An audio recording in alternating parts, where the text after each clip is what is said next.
Thank you everybody for joining us today. My name is Bryan Neville. I'm the animal scientist here at the Carrington Research Extension Center, and I'm going to talk to you today a little bit about some of the livestock research we've been doing over the past year here at Carrington. One of the first studies we'll talk about today was a study we conducted looking at the use of soybean hulls in beef cow-calf rations. The purpose of our study was to demonstrate that soybean hulls could be used as a partial forage replacement in the rations fed to dry lot beef cow-calf pairs. For the purposes of our study, we included soybean hulls at roughly 25 to 27% of the diet on a dry matter basis. The data from this study, while still under analysis, appears to indicate that including soybean hulls as a partial forage replacement had minimal impacts on cow performance. The second set of studies I'd like to talk about today is actually a series of studies that we have been conducting over the last year.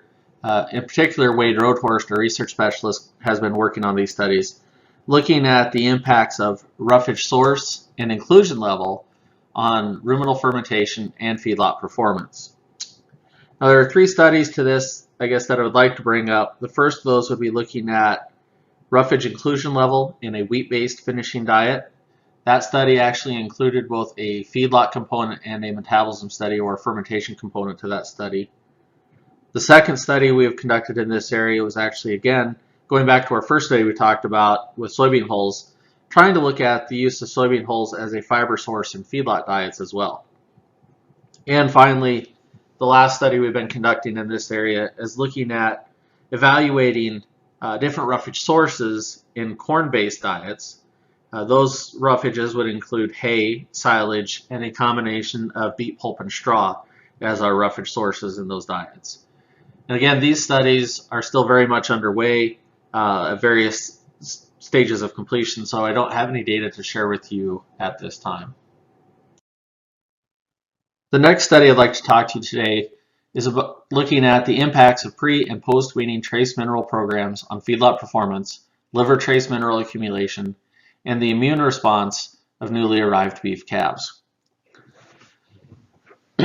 What we were trying to do with this study, the first part of our study here, was to look at what impact either providing an organic trace mineral source or a chelated mineral versus an inorganic source of trace minerals had on animal performance.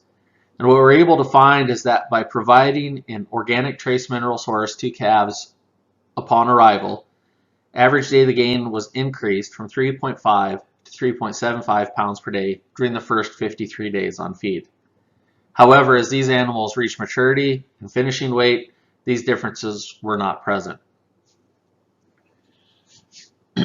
What we've also done with this study is we've actually continued the study on into some work this year, looking at the impacts of mineral exposure of the dams at two critical time points, those being early gestation and during lactation, on any programming effects that may have had on the beef calves. And so we currently have a set of calves in our lot whose dams were exposed to either trace minerals or had trace mineral access at early gestation and lactation, at only early gestation or only at lactation, or at neither of those time points. And so what we're hoping to be able to find out with those calves is there a programming effect of having access to those trace minerals at those specific time points. Those calves are currently in the lot. We don't have any data for you at this time, but we will be collecting similar data as we did the year before, looking at feedlot performance, accumulation of trace minerals in the liver, as well as some of the immune responses of those beef calves as well. Well, what I'd like to do with the next few slides is kind of just give you a little bit of an indication of some of the directions that we may be going in the future in terms of our research. The first study, or series of studies, more than likely, that I would like to talk about would relate to the impacts of maternal trace mineral nutrition on and developmental programming of intestinal metabolic efficiency and immunity in beef calves. Now, this really comes back, ties in well with some of the research that we just got done talking about with pre- and post-weaning trace mineral programs on beef calves. What we're really trying to look at here is, does supplying an an under adequate amount, an adequate amount, or an overabundance of trace minerals to a pregnant female impact the efficiency at which their offspring can assimilate nutrients, grow, how efficient those animals are at using those nutrients, and are there any subsequent down the line impacts on immunity as well. This research, we're actually working on some grants right now that will be going in to the National Institutes of Health to look at this data. So look forward to hopefully presenting this data to you in a couple years if we're able to get that funded. The next study I would like to introduce to you is one we are proposing to look at the impacts of trace mineral nutrition on early life development and pro-inflammatory immune response in beef calves. Specifically, we would be providing an injectable trace mineral to a portion of the calves and evaluating differences in pro-inflammatory cytokine concentrations in early life, as well as any changes in body weight gain exhibited by these calves. The thought with this study is that if we can improve early life immune response, then perhaps we can improve gain, as less energy would be needed to be expended on immune response and thus be available for gain. There's also the possibility that this project could look at longer-term impacts of these early life trace mineral injections on later life performance. However, these are thoughts right now and are still very early in the process. The final study I would like to discuss today is a study on the impacts of dry distillers grains with solubles inclusion in receiving diets on the growth and metabolic efficiency of newly arrived beef steers.